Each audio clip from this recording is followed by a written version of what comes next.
Not everyone will know about the genesis of this project, and not everyone will know about your very long engagement with Soviet cinema and personal interest in Soviet and Russian film.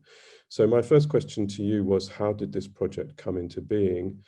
And in particular, why you chose, of all the various institutions in Petersburg that you could have potentially looked at as part of your research on your earlier book, what made you choose the Lenfilm studio?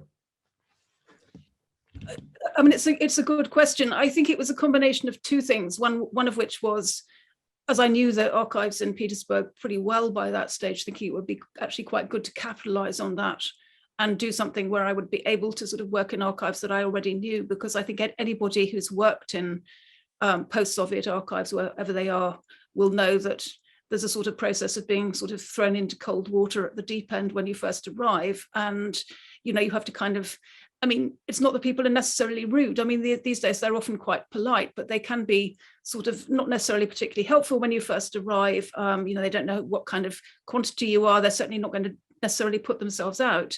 And with Tsigali in St. Petersburg, I now definitely feel, I mean, they're not the sort of people who would invite you to a birthday party, which happens to some people who are swoi человек in an archive. I mean, Petersburg is not like that. It's a bit more austere, but I mean, certainly people are uniformly welcoming. And actually, when I took a copy of this book in to give it to the reading room, I was taken down to sort of see the director, who then kind of congratulated me on the book and said she hoped there would be future kind of shared projects and that sort of thing, which has never happened to be in an archive otherwise. So I think there was a sort of pragmatic side of it. And then why film? I mean, two things. When I was researching, I sort of at a fairly late stage of the book on St. Petersburg decided to add, I mean, it sounds crazy, but to add theatres and other sort of cultural places as memory spaces, because the book's about memory spaces. And I gave a talk to alumni in New College, and there was a rather sort of, aggressive alumnus who said, "You haven't said a word about culture and you've been talking for 45 minutes. I'd actually been talking about architecture quite a lot, which she obviously didn't think was part of the cultural world at all. But anyway, I thought, well, that might be a sort of possible reaction. In any case, it's quite clear that the cultural places are really important.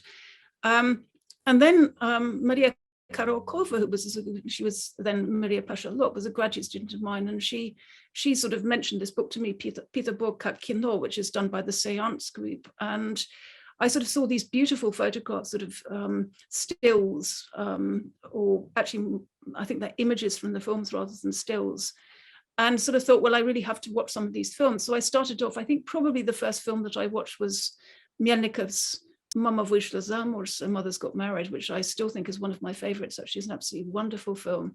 And I thought, gosh, you know, these films are terrific. And then I talked to people in Petersburg. I mean, say Alexander Lavrov, who's a very well-known literary historian.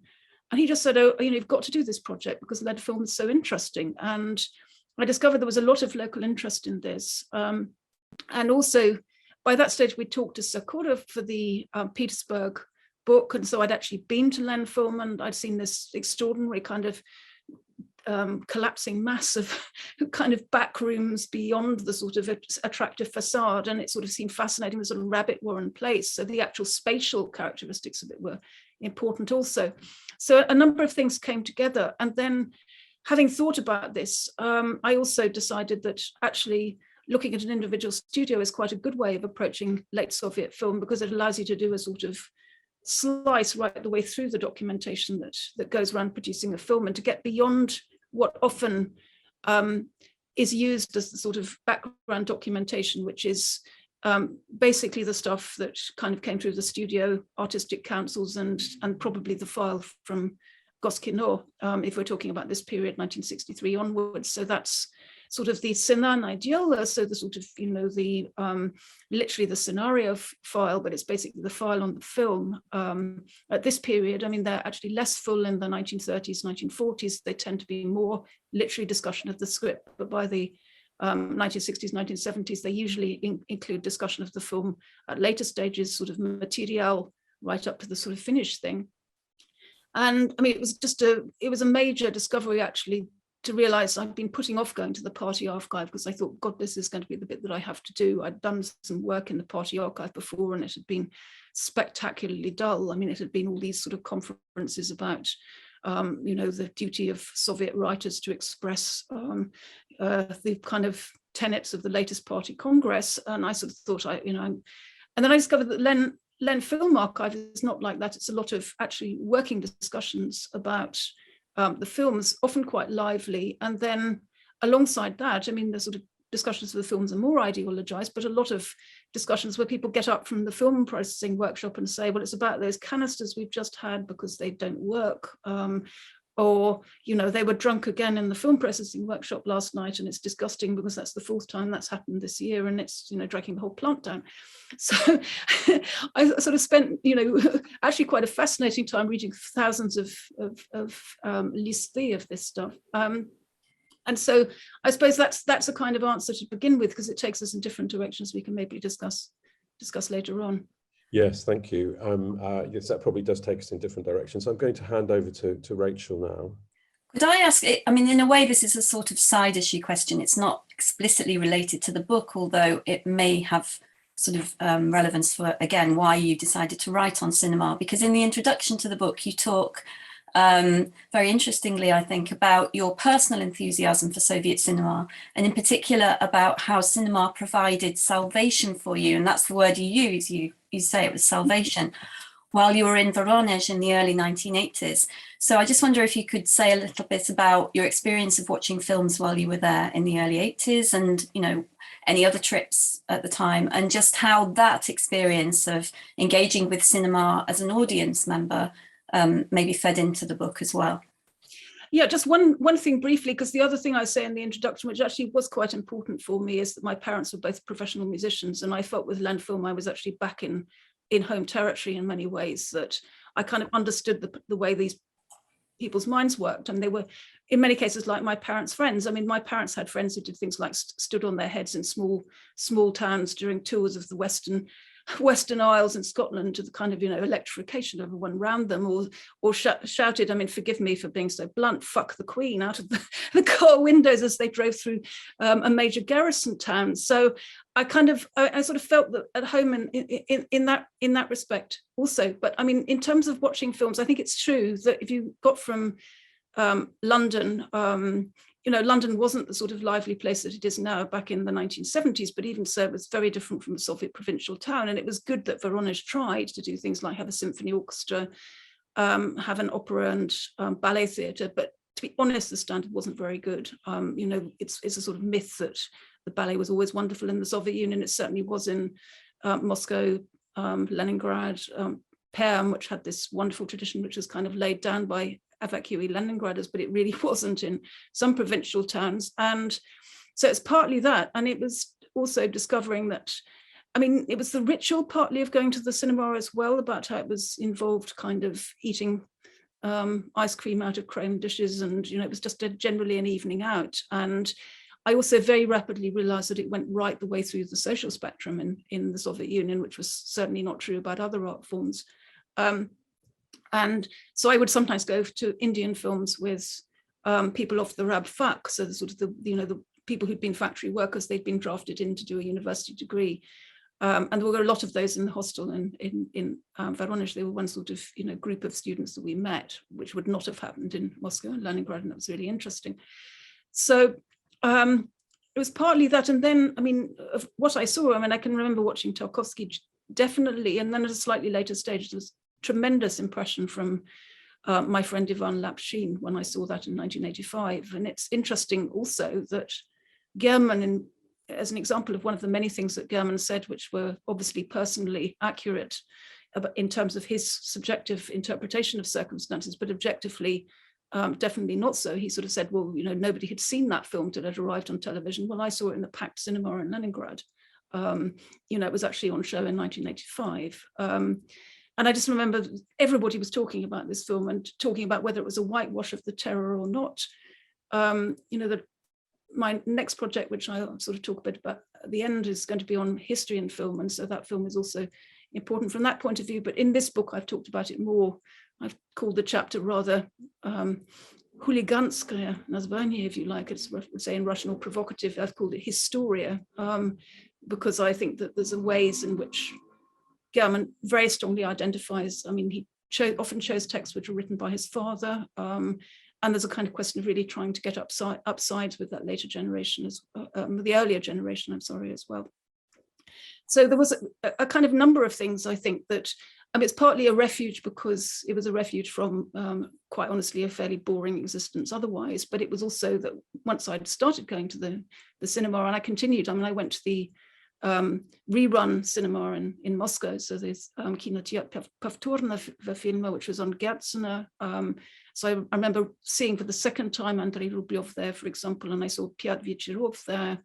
And I mean, generally, you know, what you saw in Voronezh, at any rate, in an accessible cinema for a long time, was very much the sort of, you know, blockbuster movies. This is the Brezhnev, you know, late Brezhnev era. That was the way the Soviet cinema was going.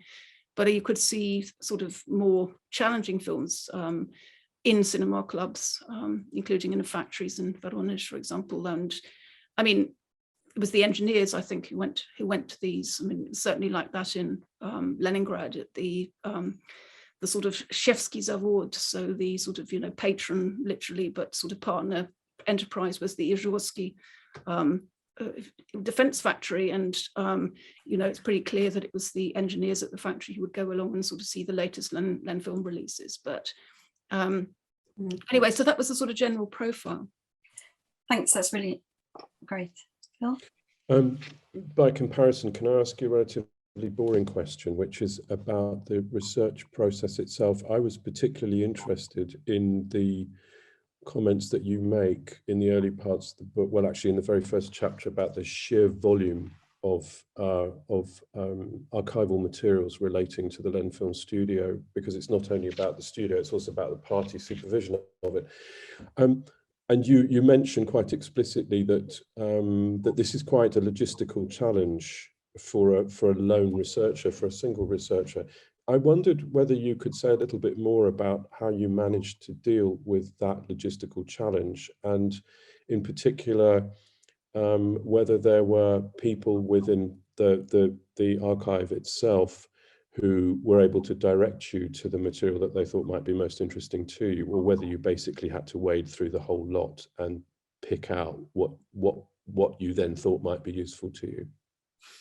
There is a lot. I mean, by contrast with architecture, so I know the book I published in 2016 was about church architecture, and then I was very often going along to an archive and just, you know, ending up trawling through, you know, maybe the 20 files that you were allowed in one day, and finding, you know, about, say, 10 pages of stuff. I mean, you know, transcribed stuff that would be of any interest at all, and you simply wouldn't know. And architecture is also very difficult to research because it's closely connected with city planning, and a lot of city planning documentation is still kind of in the classified section. So you can't see anything about the metro, which, if you want to know about churches that were built on the site of metro stations and then demolished for the stations to be built, it can actually be quite an obstacle.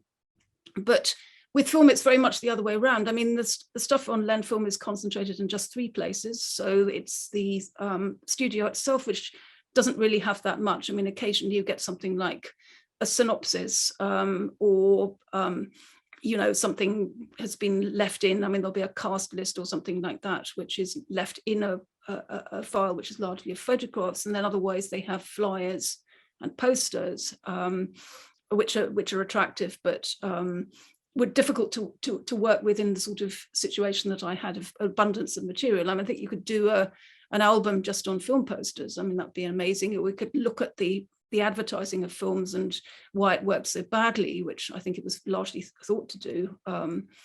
But apart from the studio, there is Sigali, which I've mentioned, and then the party archive. So those 3 places, and between those, and Rigali in Moscow, and then Rugani, which is the Central Committee archives, it really has it just about covered. And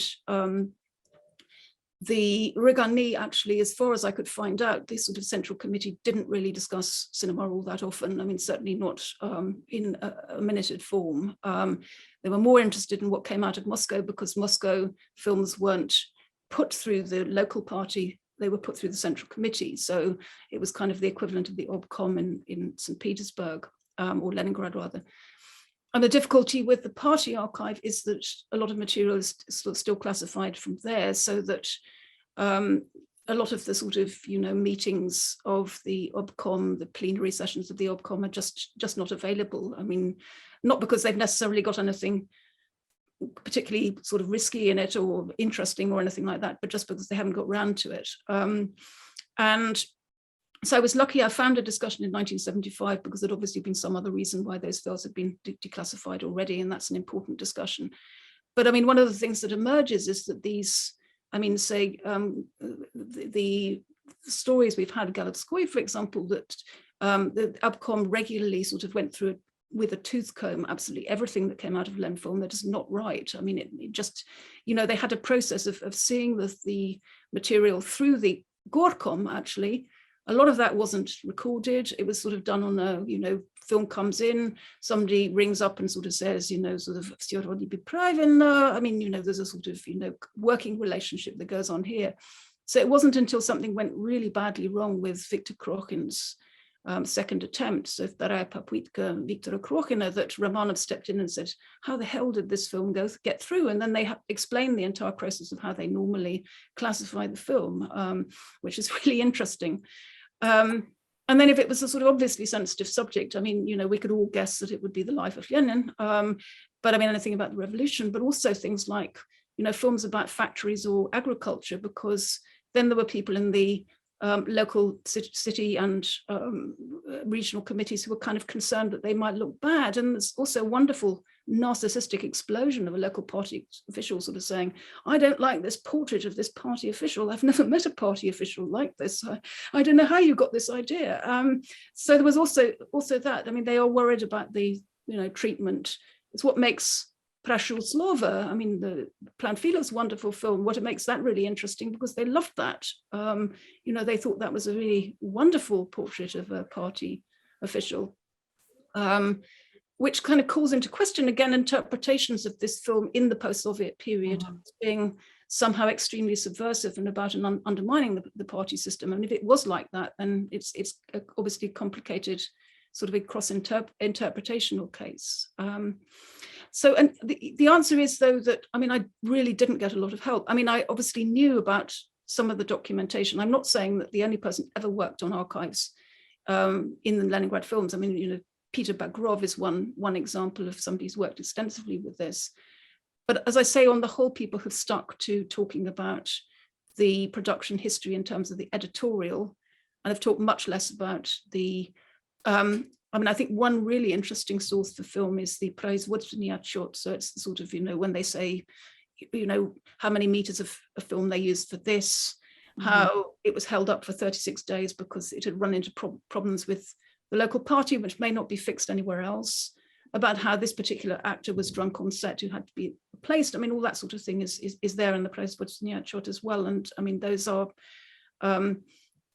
again, the same question you get about every source, because people will sort of say, well, have you made those up as you went along? And I think there was a case. It's like anybody who's ever filed a grant report knows that you have to explain why it is that you said you'd spend, 15,000 on IT, and actually the travel cost more than you budgeted for, so you had to sort of via some of the money. In some circumstances, I mean, the tragic case at the moment in Sergei Zuyev, I mean, all these sort of grant reporting can become highly sensitive, but most of the time it's sort of just making the figures add up, but also providing information, I mean, about how much they spent on curtains for a particular scene, so rather nerdy information. Well, that's precisely, in a way, what I was thinking about logistically, because your book is full of these production details, which must have required quite a lot of sifting in order to get to the key information. As you point out yourself, it's an industry, so it's not just like the production of literary text. But anyway, that's very, very helpful. I'm going to hand over to Rachel now. Yeah, we've got a couple of questions that focus on the choice of films. So maybe, Phil, we could take both of them together. So one thing that I was wondering about, not without a certain sort of self-interest, because I'm sort of at this stage now, is wondering how you made the final decision about the case study films that you wanted to focus on, and whether you'd seen the films before you began the project, or whether the documents you found in the archives led you to choose some of them, because what you found there was very interesting. And Phil, what were you had some other questions about the films, I think, didn't you? Yes, I wanted to ask you about the choice of directors for these 11 case studies, and why these particular films by these particular directors. And I was particularly interested in your designation of them as artistically successful. And I would welcome clarification of what you mean by that, because not all of the cases do deal with the reception of the contemporary reception of the films, or indeed even contemporary now reception. So I was interested to know a little bit more about that.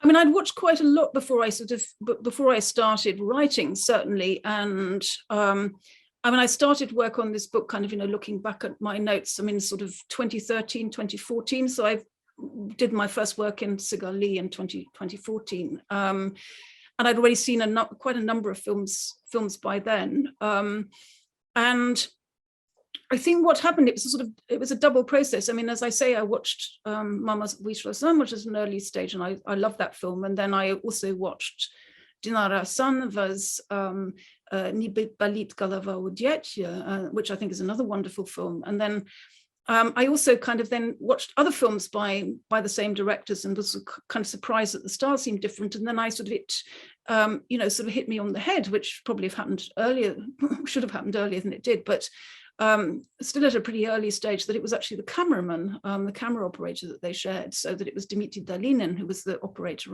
on both those films. And then I realized that a lot of his other films are wonderful as well. And then, I mean, he's not the only one. I mean, there's also, Vexler, so he's another really, really amazing cameraman, Vladimir Chumak. I mean, they just had a lot of really wonderful camera operators.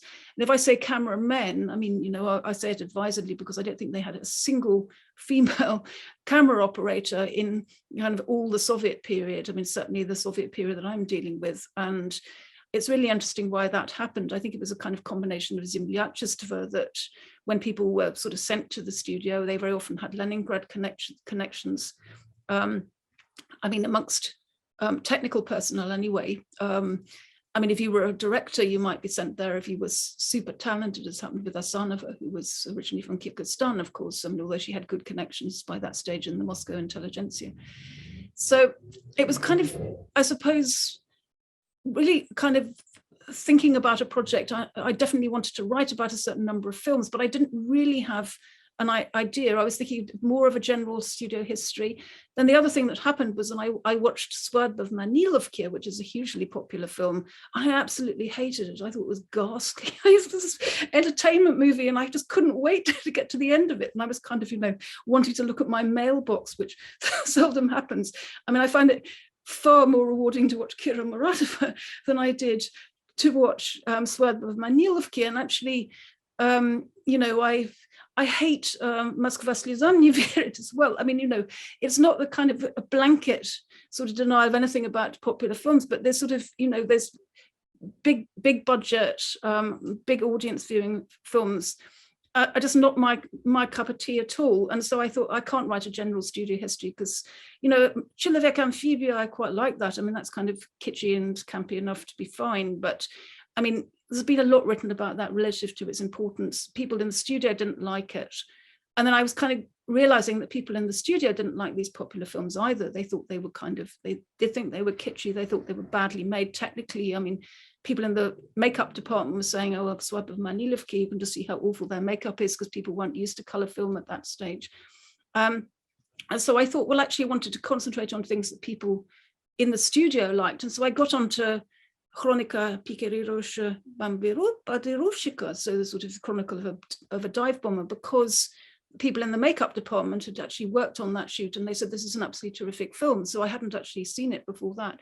So it was a kind of combination of keeping my ears open for what people were telling me, then contact with people in seance was also really useful because, of course, they do a lot with Lenfilm. It actually came out of Lenfilm. It was originally a Lenfilm magazine. Then, of course, it acquired its separate existence. So, and then it was also quite interesting at really quite a late stage in reading sort of a number of things by, say, Sergei Dobrotorsky, and discovering that a number of sort of young film critics and young filmmakers had picked quite a number of the same films that I had independently, and sort of thinking that that was actually quite a good sign that I probably had got my way into a sort of sense of what mattered in the studio. I saw on Twitter earlier today, actually, that 81% of recently polled Russians have a favorite Soviet film, and top of the list is Moskva slezam ne verit. So, well, the canon. You're a bit on your own with that. I'm afraid I am, and I think a lot of Westerners would think I was mad as well. But what I would say is that the canon of post-Soviet films that everybody loves is based very heavily on what was promoted on Soviet TV to begin with, and is what's promoted on post-Soviet TV. And it's very largely the Mosfilm backlist and Gorky Studio. And there are some exceptions to but even Mrtvý sezon, so, Dead Season, which I think is a very good, moody, noirish thriller. And that was watched by 69 million people. So that by any standards was a huge hit. And I mean, it has been watched since, but I mean, nobody knows the name of its director, Sava Kulich. I mean, I've done a bit of research actually on the prototype of Ladyenikov, so Conan Malody, who was Gordon Lonsdale, so he's a sort of spy, caught in 1960 in London. Again, it's been said, another of these myths about the Soviet cinema, that there are people now going around saying that Mrtvý sezon was banned, which is amazing because how 69 million people had managed to see a banned film is one of those real conundrums. But I think what happened is it just sort of, fell out of the viewing public. It's just not as accessible. And I think there's going to be an interesting discussion coming up, because I've been actually asked by people at Lenfilm to sort of, suggest some choices which they could put on their Zolotoy fond, so they're kind of, the backlist they make available. So of course I sent my list of favorite films, and there's been a sort of a painful silence. So we'll see what comes out, because they've put online things like Zimnaya Vishnya, so which is quite a good popular film by Igor Maslenikov, of course, these Sherlock Holmes things. Влюблен по собственному желанию, so the Mikhailyan's way most popular film, which is actually really quite a moving rom-com. I mean, it's absolutely fine to have that there, as it were. I mean, it's not that I kind of, would want life-denyingly to say that if more than 3 people have seen a film, then it means I don't like it or anything like that. It's just that I have a sort of visceral reaction to some very popular films, which I really don't have. I don't want to spend my time on it. I mean, that's not to say that. Sure. Can we move on to? Could I just ask one? Oh, sorry, go on. One brief, very follow-up question to that, because it was my impression while I was reading these case studies that you had partly chosen them to illustrate different aspects of studio. Well, firstly, generational difference, yes, but also the different problems that arose in relation to different kinds of generic material. Was that partly a consideration? That was, and I mean, also, Chronika Pikerusia Bambarushika, I mean, apart from being an absolutely wonderful film, I mean, it's, a wonderful war film in a quite unexpected way. But what's interesting about that is that Bierman was unusually and affectingly, actually, grateful for all the help he'd had with various people in the Syomochnaya Grupa, so what I call the production group, which is a literal translation, because it's not just the crew, but it's a bigger kind of set of people. And so he actually, I mean, in the film folder for that, you find not just still photographs, publicity stills and production stills, but you actually find an album of portraits of everyone who worked on the film. And that is really unusual. I mean, I haven't come across a case of that. When the film was shown in the Dom Kino, there was a sort of much more detailed credits list than there usually would have been. So I was kind of interested in that. And I was interested in the way that film turned into something which people in the studio were really worried about, not because it was subversive, because they thought it was going to be a boring, repetitive stereotype film, and how they managed to make it into a film which is actually really adventurous, and which it actually turns out to be about airmen who can't fly. And the argument I've made in the chapter is that it was when they discovered they couldn't get these planes. I mean, they couldn't find an antique plane that would actually fly. There was only one without an engine in it. They made mock-ups and they looked terrible. And so then they decided they had to actually produce a sort of plot twist, which would mean that it was fogged in. So they got this fogged in motif, which then produces a sort of, artistic theme that goes through the film. The song, which is, talks about being fogged in, was written at a really late stage. I mean, only a couple of months before the film was released. So it was that kind of happenstance, I suppose, I was interested in partly. Mm-hmm. And then I've also structured them around particular emotions, sort of emotional complexes. So that chapter was called More in Expectation Than Hope, but is about the sort of, exactly the sort of sense of being locked in when you know that when you next get let out, you're probably going to get killed. But at the same time, you're fulfilling your purpose. So there's a paradox there. And of course, it does have a so I suppose it's various things at once. I mean, I have to say that a couple of reviews I've had, I've got the strong sense that people haven't really understood that. And they've sort of said that there isn't really there's no kind of general argument in this book. I think the thing is that there are actually quite a number of running arguments in the book, which are to do with partly with the way that it gets more difficult to do adventurous films in the 1960s for ideological primarily reasons, and then in the 1970s it gets more difficult to do adventurous films because of the rise of the blockbuster. And so I've got those sort of two running arguments and how they both particularly affect Lenfilm. There's a really bad sort of crisis in sort of 67 to 68, an even worse one in 1971. They sacked the studio director, and then in the 1970s, it's a kind of combination of some ideological crises, but also crises about alleged financial mismanagement, which then create difficulties, and they're not being able really to do these films that will get very large numbers of people into the cinemas. I mean, they can't make, at first at least, something like Moskva slezam ne vierit, so that 1978 to 1979 is a really important crunch point for that reason as well.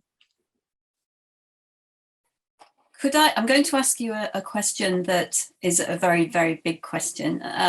But one of the things that your book makes a great contribution through doing is sort of writing about the studio's production processes and what a film actually has to do to go from being an idea to becoming a film that's released on screen. So I just wonder if you could, as briefly as possible, well, not too briefly, but just generally talk us through the process that in Lenfilm, a film had to go through from being conceived as an idea to being released on screen. Also, if you could maybe say something about to what extent this was a standard procedure within the studio. So were all the films made there, did they go through the same process? Or were different films treated differently? And if so, what kind of things affected the way that they were treated? Well, first of all, I think that actually the process sort of start to finish is roughly comparable in all Soviet studios. It's a little bit different in Mosfilm because the so-called the tворческие объединения, so the creative units had much more autonomy. They're like mini studios in Mosfilm. And about the Gorky studio, I know less, and they may have worked more like Mosfilm there. In the other studios that I've seen, I mean, I haven't looked at the documentation for anything like all Soviet studios, but I have seen some of the documentation from Dovzhenko studio in Kiev because I've started working on this follow-on project, and I've went to Kiev 2 years ago. And then in Riga, I mean, also I was there. I mean, the primary purpose is to try and find out what the KGB did about, controlling the film industry, if anything. It turned out to be not a whole lot, actually, judging by the documentation that we have. But I looked at, kind of other material because I had time on my hands, KGB stuff not really being there. And it appears that the creative units had much less of a role than they did at Lenfilm. I mean, in smaller studios, I think much more was done by a kind of collegium of the sort of, studio generally. It was just a more manageable size if you were kind of Gruzia Film or the Riga studios, and it was at Lenfilm, which has got 3,500 people working there. So it's just you send in I mean, first it begins with an idea that you pitch, whether in the form of a formal zayavka. I mean, technically it was supposed to be done by formalna, it was supposed to be done by this zayavka. I mean, one of the things is that there are exceptions made for very well-known script writers because studios are just desperate to get their work. So then it's very much a sort of a seller's market for those very well-known script writers. So the less well-known you are, the sort of stricter the rules would have been. And then if the zayavka, this, you could translate as treatment, I've tended to call it a proposal because I've tended to sort of stick to relatively literal translations of these terms, because very often they didn't mean quite the same in the Soviet film industry as they might in other places. And then you'd be asked to do a first version of a script, and then it usually goes through 3 versions before it's then sent out to external vetting bodies, the party, which would be this Gorkom in Leningrad, and then to Goskino. And then there's a sort of to and fro. And then, again, if Goskino trusts the director, it would be sort of, clear up these problems at the stage when the regisseurska scenario is done. Otherwise, it might be kind of, do them now and send us a sort of amended version, because otherwise we won't agree this at all. And then at one stage, I mean, sort of not to overcomplicate it, there was also a kina scenario, so there was a sort of intermediate. I mean, every sort of step in further bureaucratization is presented as a way of simplifying. I mean, it's one of these things that's a bit like COVID regulation. So there was, these, and the film directors thought it meant that they weren't going to have to sort of, do a regisseurski scenario, but then of course it turned out they did have to do that as well. And so of course they were very disaffected by this. It sort of contributed to this sense that the film industry was becoming increasingly bureaucratized, and it was increasingly difficult to deal with that. And then again, sometimes the process is accelerated and people produce that shooting script during the pre-production period. So it's sort of telescoped. I mean, again, if they need to meet a deadline for some particular subject, or it's a very well-known director and people are afraid the project will go off the boil or whatever. And then at the stage when Goskino looks at the regisseurski scenario almost always. I've only come across a couple of cases where they sort of said, oh, well, it's hayfits, so maybe we don't need to see this. And then Goskino can also say, we want to see material, so they might go in and see what I've translated as raw footage, so anything from really literally the day's rough cuts, but probably more likely rushes rather, but probably more likely some kind of rough cut, chorny montage, so they just get an idea of how the characters are represented, what the acting's like, and how the story is going to roll out. And that wasn't that common, but say for Kira Muratova, there were an awful lot of people looking at her footage for Poznawaj Biały Świat. I mean, she had rather a track record by that stage. And so then the next formal vetting, I mean, as opposed to sort of letters going to and forth, will be for the finished film. So what we might call very loosely the director's cut, which is then seen in the Tворческое объединение. So a Tворческое объединение does an awful lot of the work on the script, may well do the vetting of the footage also. The screen tests are also vetted in the Tворческое объединение. So then Goskino may insist on, seeing some of them. I mean, again, a point which I've made before, so forgive me if you've sort of tuned into anything else and you've heard me say this, but I get the strong impression that people would have been very disappointed if there hadn't been something of a rumpus about their film, because it would have meant that there wasn't a kind of engaged public. So the dullest discussions are probably also the ones about the dullest films. So it's really good news to have a lot of people there arguing about your film. And I think some of us have also come across this with academic papers, that, if you don't get anybody saying that they don't agree with you, probably you've pitched it too bland or something like that. So it would be a sort of serie doklad and then a serie film, so literally a grey one.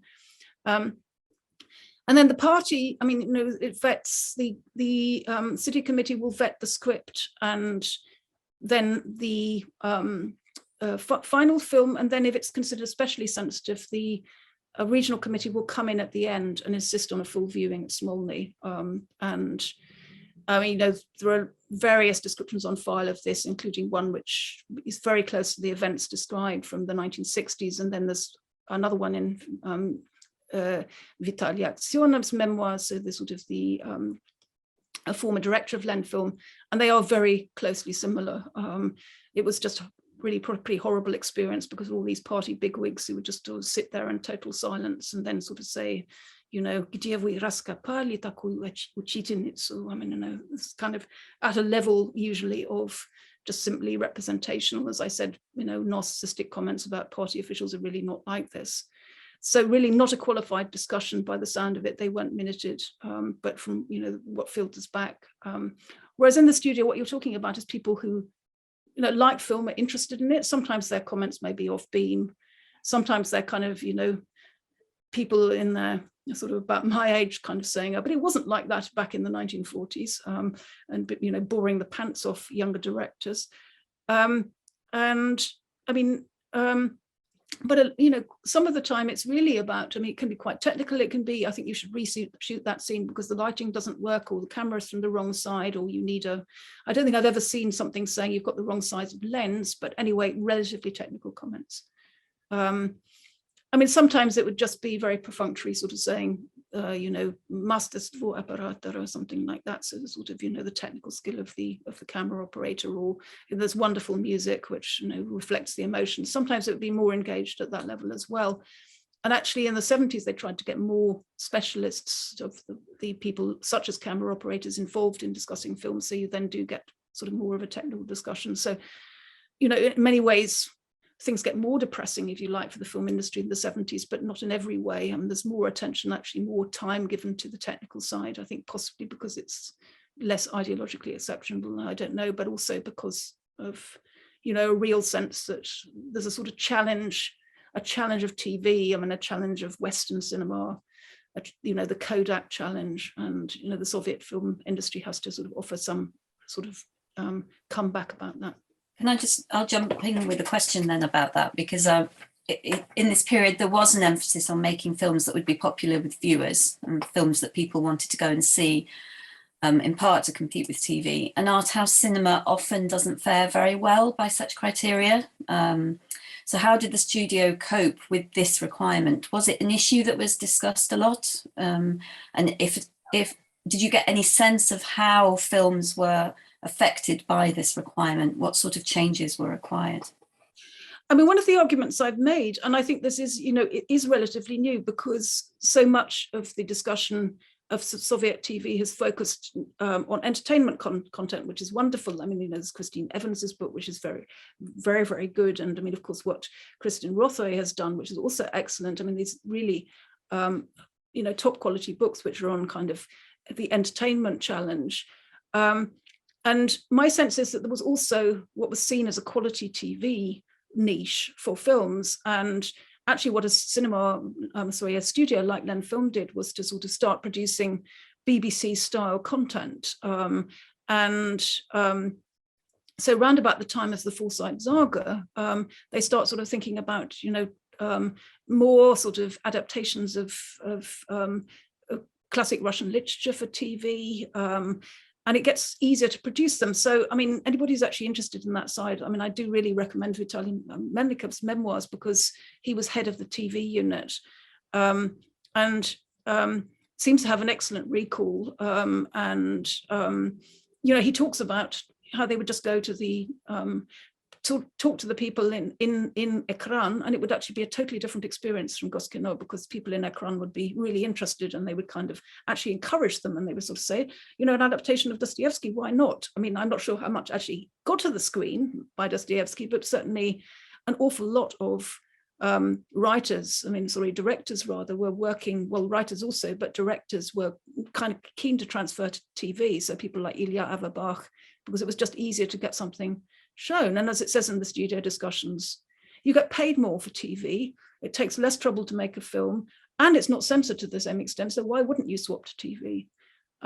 So it then becomes a problem for Lenfilm about how on earth to kind of, you know, keep the stuff flowing to the big screen. And the obvious answer is to use more young directors, but then it becomes much more difficult to get young director stuff to the screen. So the sort of with great regret, I haven't got individual chapters on Konstantin Labochansky and Alexander Sokurov, although I think that's, if the book had been 50 pages longer, I mean, OUP was already screaming with horror at the length that it was, and I think probably a lot of readers will be as well.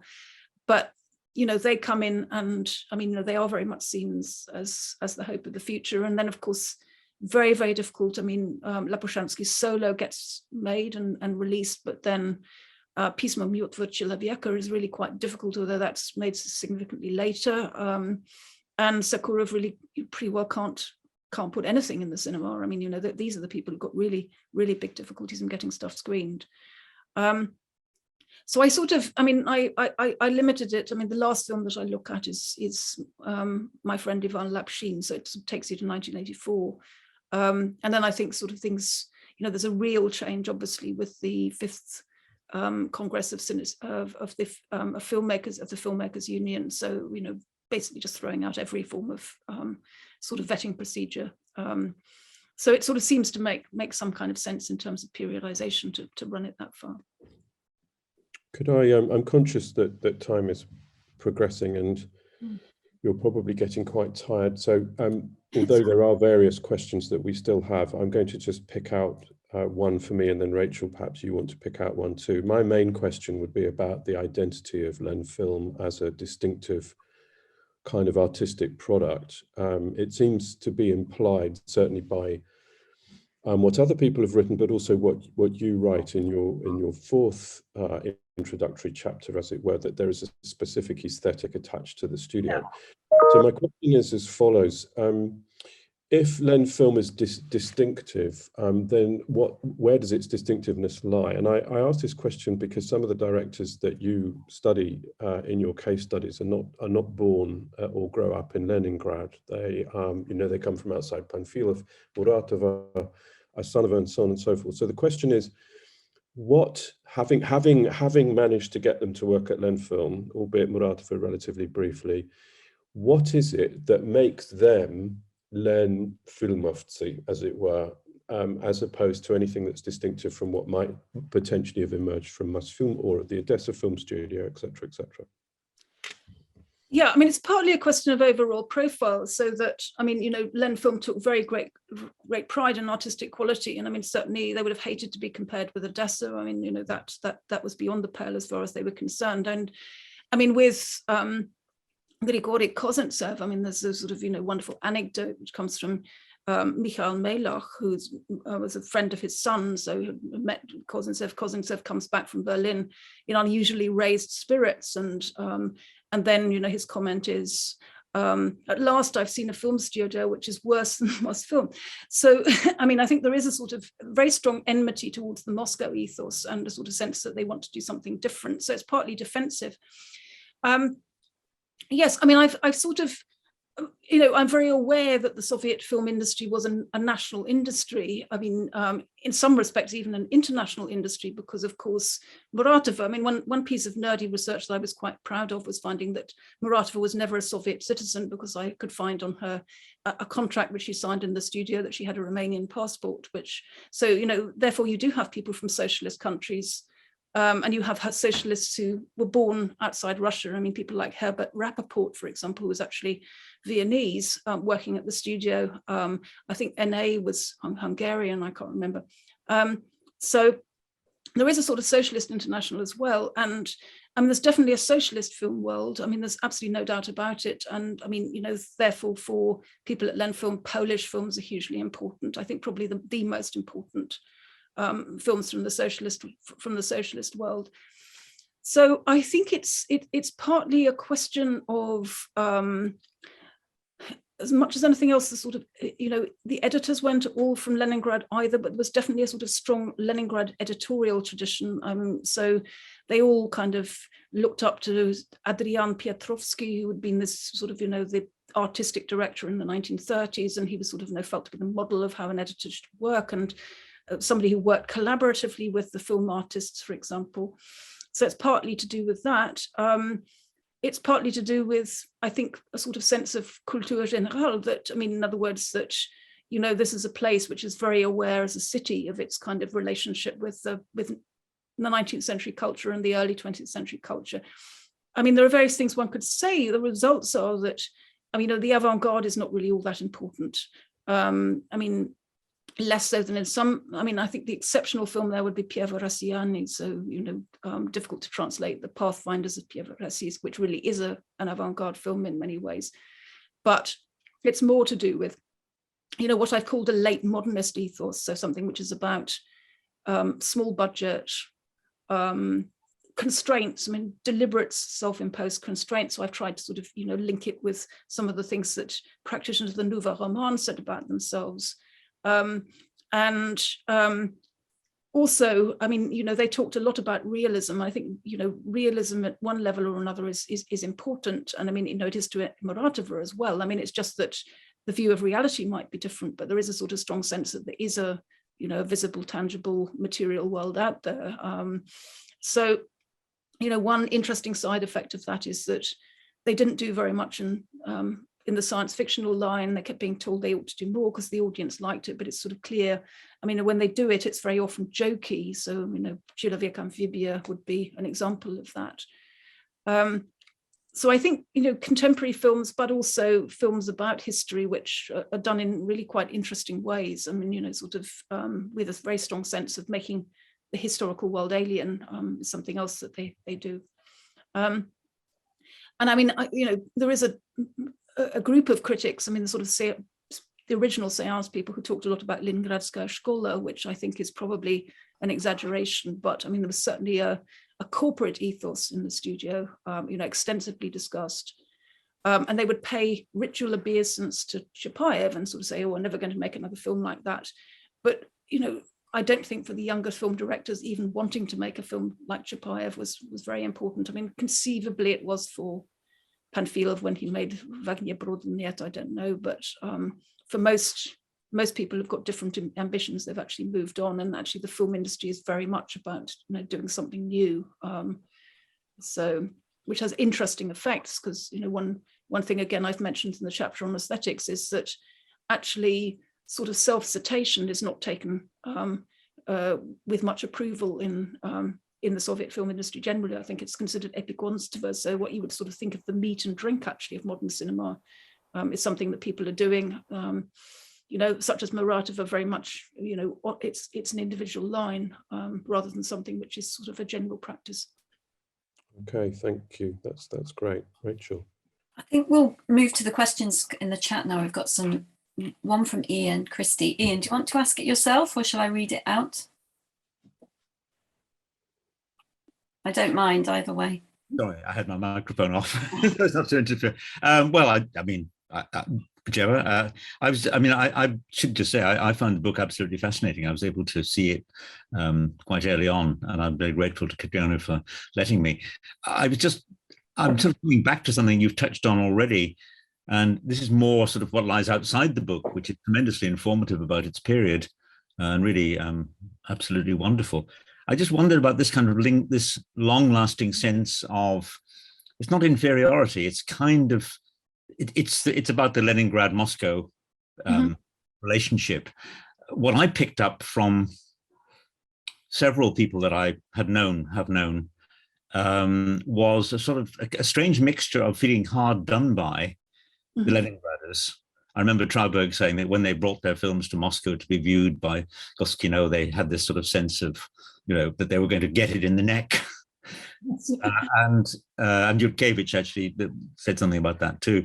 But they also felt a kind of pride. They felt that they were better, that they were grittier, they were tougher, they were more outspoken.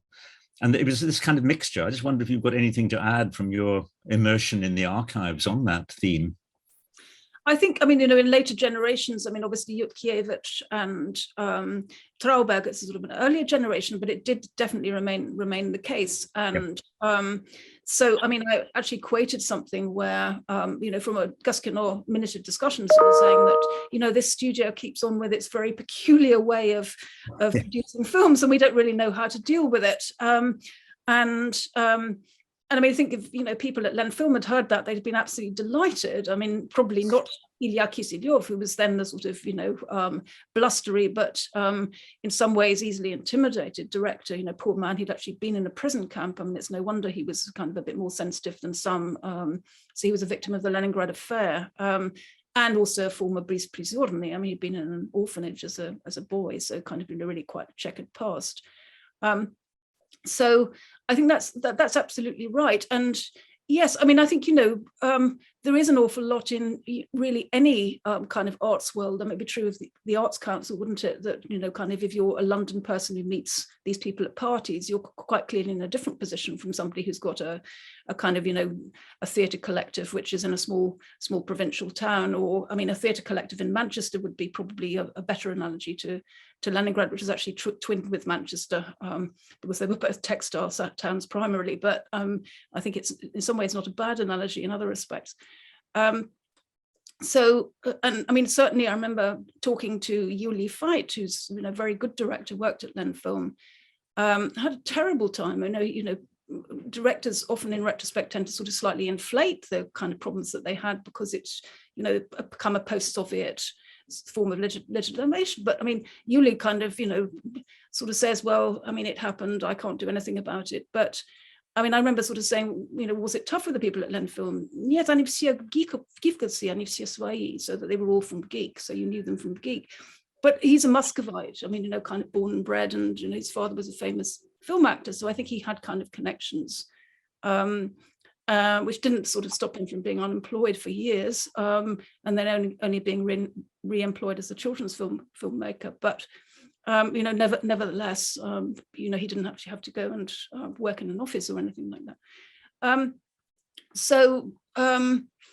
Yes, I think it's definitely, there was a sort of sense. I mean, also objectively, I mean, I've talked a bit about the backlist sort of not getting onto Soviet TV, but I think also if you look at the films that were shown at the Moscow Film Festival, at party congresses, I mean, they did show Porozhny Lis in, I think, 1962. So that was a sort of big Lenfilm splash. But if you think of the really good Lenfilm titles that just weren't shown at foreign film festivals, where they probably have done, you know, excellently. And of course, there's a problem about sending things to film festivals, but they did send Tarkovsky, for example. I mean, they knew that there was a sort of a special taste in festival films, and, you know, they were prepared to go along with that. But no, I mean, you know, it's arguably possibly easier to get festival space if you were a filmmaker in one of the republics, because then that was sort of Druzhba Narodov, than from what was a sort of second tier city in the Russian Federation, in the Russian RSFSR. So I think there is really an issue with that. I mean, as with other art forms, I mean, the thing is that in the 50s, 60s, 70s, 80s, it wasn't as bad as it was. I mean, the post-war years, it was absolutely terrible because everything was a sort of filial, you know, this, that, and the other Moskovskого Instituta. I mean, the museums were filiali of Moscow museums, and so they actually did have much more independence. And of course, they, you know, did make films in large numbers. I mean, if you look at the late 1950s, the late 1940s, early 50s, they just weren't. I mean, almost nothing came out. Thank you. That's interesting. Yeah. Lilia Kaganovsky. So Lilia, I don't know if she's, here she is. Hi, Lilia. Hey. Hi, everybody. Nice to see you all.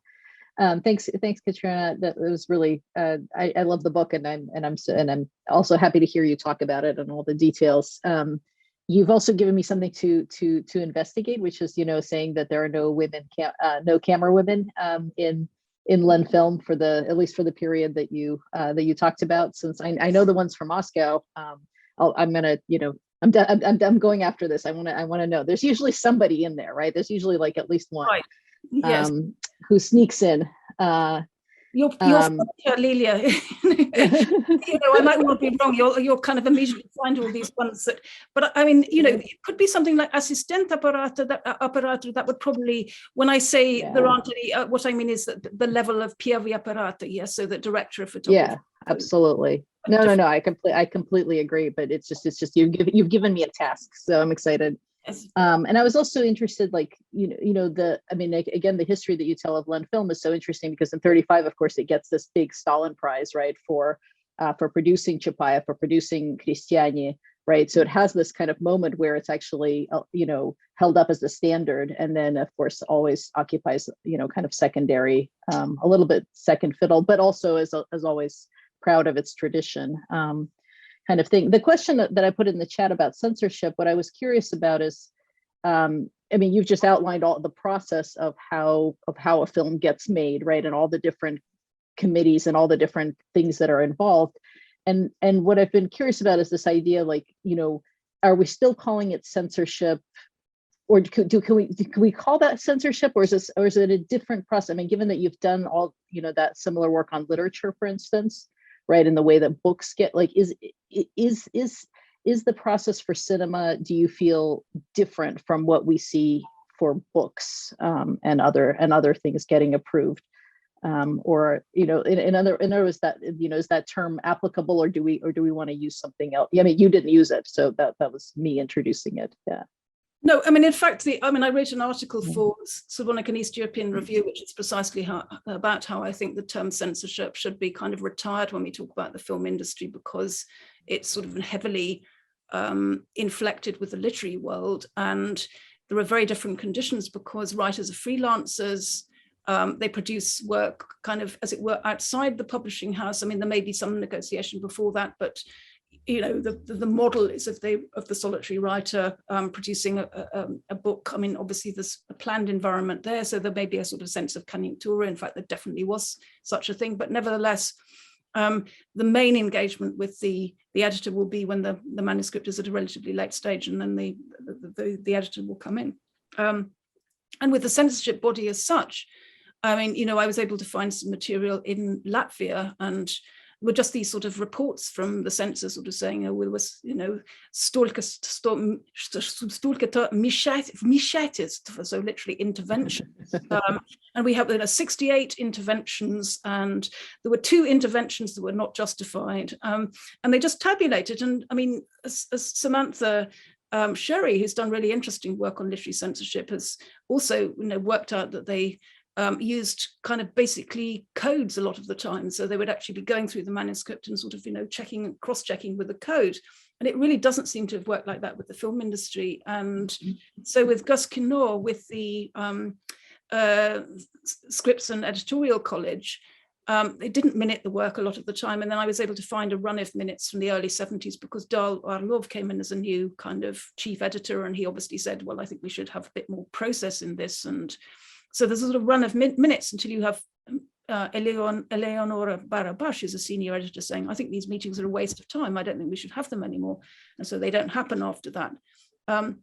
But I mean, there is some sort of stereotyping. They're sort of saying things like, oh, well, I'm just trying to think of something. I used it for a talk later this week, so it should be at the tip of my fingers. But, kind of, well, there are problems with this particular issue. But, by and large, what we're talking about is people actually watching a film and then kind of coming out with not quite seat of the pants reactions, but anyway, some things that can't be reduced simply to kind of, a set of tick boxes.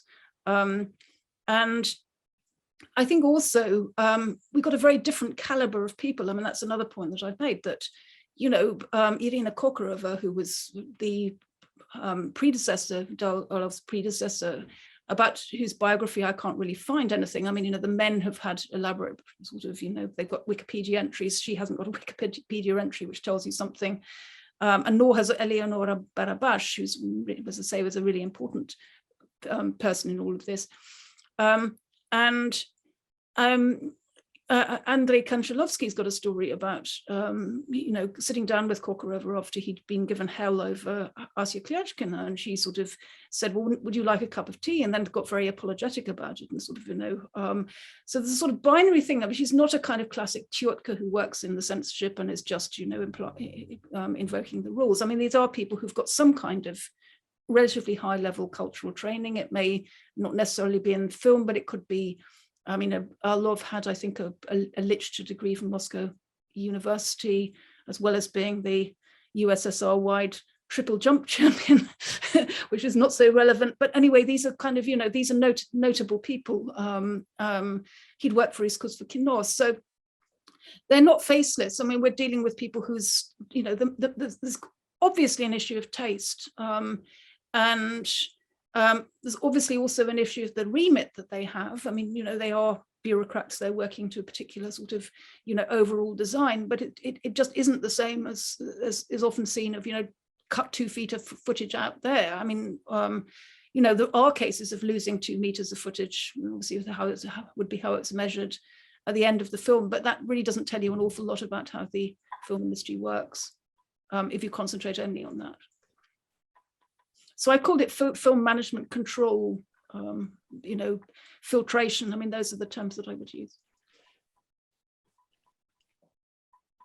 Any other questions? There aren't any in the chat, but Julian, I thought you might be wanting to ask. Hello, Julian. Nice to see you. Hi. Great to see you. I'm trying to make my camera work. The first thing, I do have a question, but I want to start by just saying what an amazing book this is. It's amazing for so many different reasons. In addition to all the things that have been said by Phil and Rachel, to me, one of the most amazing things is how, I don't know how you manage to deploy your material, that you can use material sort of in one chapter, and then from the same sources, you've still got it in your mind and you're using it in another chapter. And it's just so staggeringly rich that it will be absolutely a compendium for everyone to use for as long as Russian and Soviet cinema is studied. It's a shame.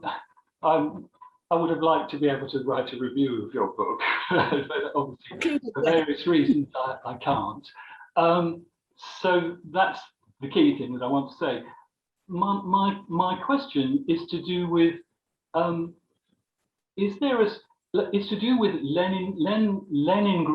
Lenfilm, if we can even call it that now, and looking back on this period, which is the kind of last golden period of filmmaking in Leningrad, despite what Sakurov and Lapushansky have done. So it's a kind of double question. One is, do they look back on it in that way with a sort of elegiac sadness that this was when we last could do things? And secondly, is it a Leningrad St. Petersburg factor that means that somehow they've lost it and they're not doing what Mosfilm is doing now? Why is it that cinema is not so rich in terms of actual production of films now as it was when many of the most interesting critics of contemporary Russian film are still based in Leningrad, based around seance and so on? So that's my question, please. I mean, my conclusion actually is that, I mean, I don't think that it may seem a bizarre thing to say, but I don't think that the Russian film industry is actually in that unhealthy a state, or at least I would say it wasn't until the last kind of 18 months, 2 years. I am actually quite worried about it now, and I'm quite worried about it because of the increasing ideologization of just every aspect of the culture. And I think that's sort of starting to affect film funding in a way that it wasn't. So, I mean, I've heard, there are many people who are sort of sitting in the, kind of gathered amongst us who probably know better than I do, but I've certainly heard that Zvyagintsev can't get funding, anymore to make films. And I mean, that's, a real indictment of the system, because you might say it was paradoxical that he was filmed by the Ministry of Culture to make these anti-Rossiysk movies. But on the other hand, it's a sort of classic late Soviet paradox where, the prestige of those films internationally and just the fact that they were made, was sort of spoke about freedom of speech in the country and was actually very good for, international status. And I think that was recognized and, sort of, it seems to have sort of shifted the attitudes have shifted.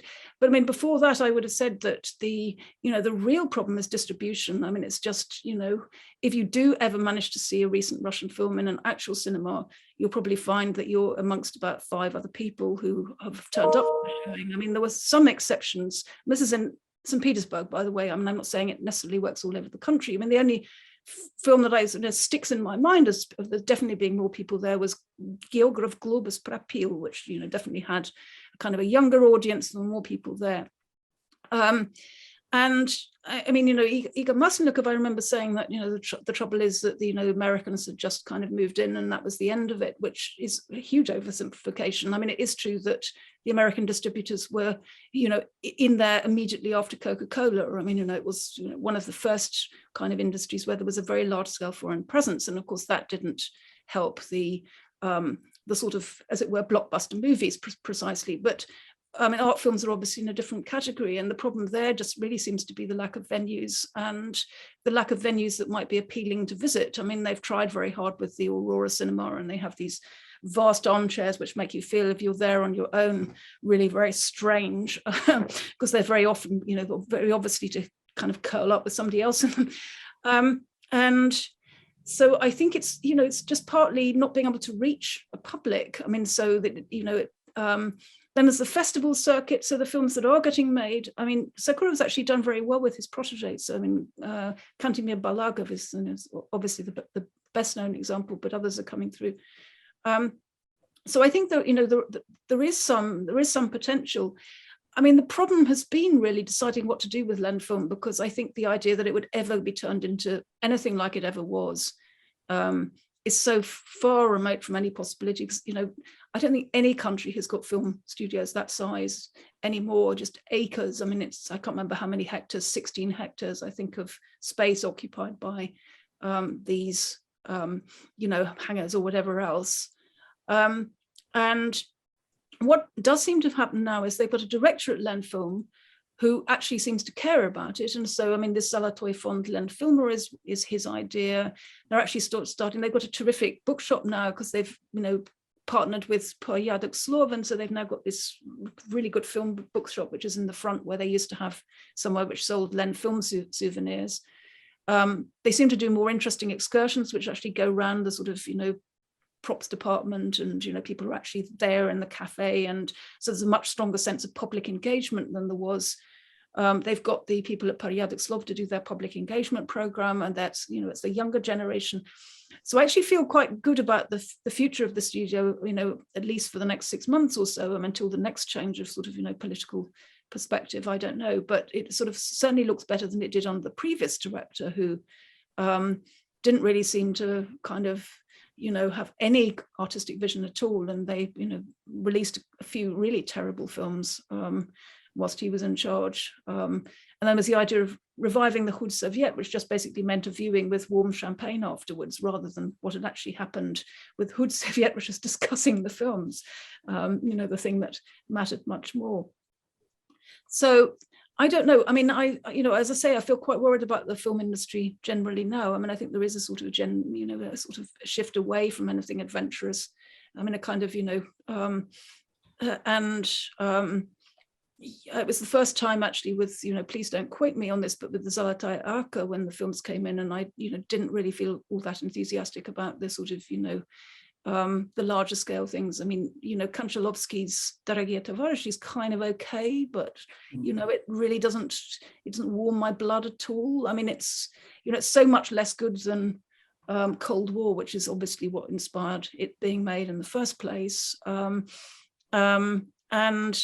you know, the film which I actually liked was Chilovieki's Podolska, which, you know, I thought was wonderfully lively, and it didn't get anywhere. So this is in the first year when Zolotaya Arka, when I felt that really nothing I liked more or less had ended up on the scoreboard at the end, and I began to think, you know, I mean, you know, I might as well sort of, well, you know, I like being in that, you know, again, as to say, please don't report it, because, I mean, I'm not necessarily right, quite apart from anything else, and it's probably not ethical to report this. But I sort of, you know, really felt out of step with, you know, general sort of reactions. Maybe some of the most experimental and interesting material is actually being made for streaming services at the moment. I mean, there are certainly some powerful and interesting serials being made for shown online, and until very recently they seemed to have less censorship in terms of these are the things you cannot talk about than feature films, although there's talk that maybe that freedom is coming to an end as well. Yeah. The thing you mentioned, just if I can carry on by asking something else, which is that you mentioned at the beginning you're going to maybe have time to say something about your new project, and what I'd like to know is, how does it emerge, or does it emerge from what you're doing now, and so on? I don't know whether we could be allowed to ask about that as well. Right. That was actually one of Rachel and Philip's first question. Yes. So I think that that's absolutely fine. I mean, I'm not sort of feeling, not wanting to let it out into the light at the moment at all. So, I mean, it's about film and history. I mean, again, from the sort of post-Stalin era. And I had originally thought I might not do period historical, but actually they blend so much. And also the sort of the level of interest of the stuff is so considerable that I think I should. What I'm going to try and do is to include not just Russian films, but also Georgian, Ukrainian, Baltic, possibly. I mean, there are some interesting cases. I mean, there's Я всё помню Richard is the Russian title, so I remember everything Richard, which is about the Latvian Legion. So it's about 3 men who've been in the Latvian Legion and they meet again. And strangely enough, it was much less controversial in Latvia than, at the center than it was in Latvia. So it was, hugely sensitive subject in Latvia. Central Guskinov, really couldn't be bothered with arguing about it. And I mean, I'm slightly hesitant in the sense that, there isn't a language issue. I mean, I've been trying to sort of relearn Georgian, which I learned for about a year as a kind of immediate postdoc when I had much more time, but it is so hard that, I mean, just getting up to the stage when I could pick my way through the minutes of a Hud Soviet meeting might be quite tricky. And I've also had an interruption because I couldn't put in as much time as I was putting in, even to kind of, be able to read a poem with recourse to dictionary in about 3 hours when it was only 20 lines long. So anyway, but it was very clear, kind of looking at the materials from these film studios when I went and did research in 2019, that an awful lot of the discussion is in Russian, so that you could actually do some version of this project with materials in Russian. I mean, even in Ukraine, actually. So, where there are, I mean, sometimes in Ukraine, people talk in Ukrainian in the middle of a meeting where other people are talking in Russian. So there's a sort of, shared linguistic accesses. And I mean, then sometimes, I mean, in Latvia, sometimes you seem to get translations into Latvian or translations into Russian of the same material, so that you could kind of get a sort of sense. I mean, obviously, if you knew Latvian properly, then you would be able to kind of compare the versions, which might be quite interesting. But anyway, that was the idea. And so I have a sort of idea of also doing it sort of on topic based. So doing a chapter on biopics, which would include Lenin movies. So during lockdown, I watched I watched at least a dozen Lenin movies. I mean, heroic. I thought if I'm not going to do it now, and actually they weren't too bad. I mean, this probably seems terrible coming from somebody who doesn't find Moskva that interesting. It probably suggests I'm the most awful sort of dried up stick or something like that. But actually, I think the thing is that the representation of Lenin actually gets quite conflicted at that period in the 60s, and some of the films were relatively controversial. Mm-hmm. And then I've got a little bit, I mean, I did a sort of side thing on A Man for All Seasons and a film by Conrad Wolf about Goya, which was sort of, made quite close together, and they were both international productions. The life paths of those 2 directors are interesting because they're both refugees from the Holocaust. One went to Hollywood, the other ended up kind of, going back to Germany. They're both sort of establishment directors, particularly Conrad Wolf, but in not necessarily in every way. So that was a sort of thing, a move to the side, but that's also sort of on, kind of biopic oriented. But then also, I mean, I sort of thought of the national movies, so sort of things like the wonderful Georgian films. I mean, Abuladze, obviously, but there are other films about the Georgian past, very often actually based on 19th century writers. So the sort of recuperation of that 19th century nationalist heritage, which you also get obviously in Tini Zabutych Predkov. So Kotzubinski also being of that That's from that sort of same period and the same resonance. So that's the idea with that, really. You know, trying to keep it fairly, you know, controlled in length this time. Because you know, I quite like. Unless you find a publisher who will allow you to write long, we'll all read long. We'll all be very happy to read long. The more Well, we read of what you write, kind, but I'm not sure it applies to everybody. Yes. But anyway, thank you. That might be a very convenient point to finish, actually. I can't see any more questions in the chat, and the event's now been going on for nearly 1.5 hours. So I think it's probably time to call a halt, and just to thank you, Catriona, for being with us this evening and for being so interesting about a book which in itself is already a fascinating proposition. And I would encourage anybody here who hasn't yet read it or purchased it to go ahead and purchase it as a me-to-me present for the festive season. There are some events in the pipeline, although Rachel and I haven't yet finalized the dates for these, but we will be announcing them reasonably soon. So just to wish you all the best for the next few weeks, hopefully a relatively COVID-free or Omicron-free Christmas or festive season, and look forward to catching up with you at some point after the new year. Thank you for being here this evening. Well, thank you so much for asking me, and it's been a wonderful experience. And the other thing is, you don't have to buy the book. You can get it on Oxford Scholarship Online because they almost simultaneously released it there. So, you know, please read it whichever way. I mean,